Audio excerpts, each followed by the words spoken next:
இனிமே கண்ணை மூடிட்டு கடலை எண்ணெய் வாங்கலாம்.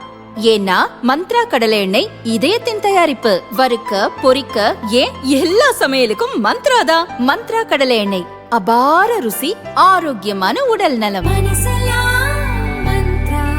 ஈரானில் வெடித்துள்ள பயங்கர போர் மொத்த உலகத்தையும் பதற்றத்தில் தள்ளிவிட்டது. இஸ்ரேலும் அமெரிக்காவும் சேர்ந்து நடத்திய குண்டுவீச்சில் ஈரான் உச்ச தலைவர் கமேனி கொல்லப்பட்டார்.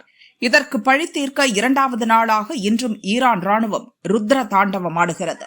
இஸ்ரேல் மீது தொடர்ந்து சரமாரியாக பாலிஸ்டிக் ஏவுகணைகளை வீசி வருகிறது.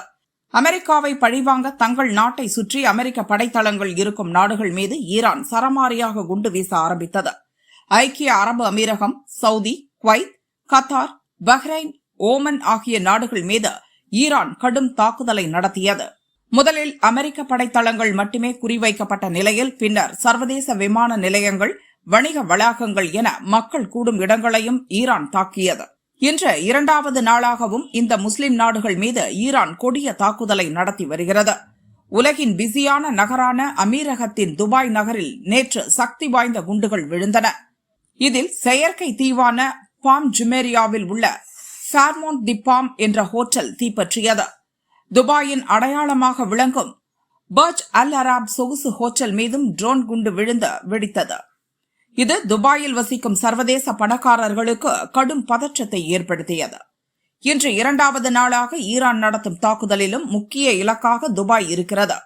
உலகின் மிகவும் பிஸியான துபாய் சர்வதேச விமான நிலையம் மீது சரமாரியாக ட்ரோன் அட்டாக் நடந்தது. இதில் பயணிகள் 8 பேர் காயமடைந்தனர். அதேபோல் அபுதாபி ஏர்போர்ட்டிலும் பயங்கர தாக்குதல் நடந்தது. ஒருவர் மரணமடைந்தார், பலர் காயமடைந்தனர்.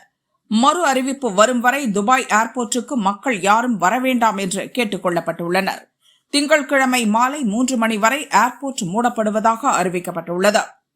நேற்று மட்டும் 137 பாலிஸ்டிக் ஏவுகணைகள், 209 ட்ரோன்களை வைத்த அபுதாபி, துபாய் உட்பட அமீரக நகரங்களை ஈரான் தாக்கியிருக்கிறது.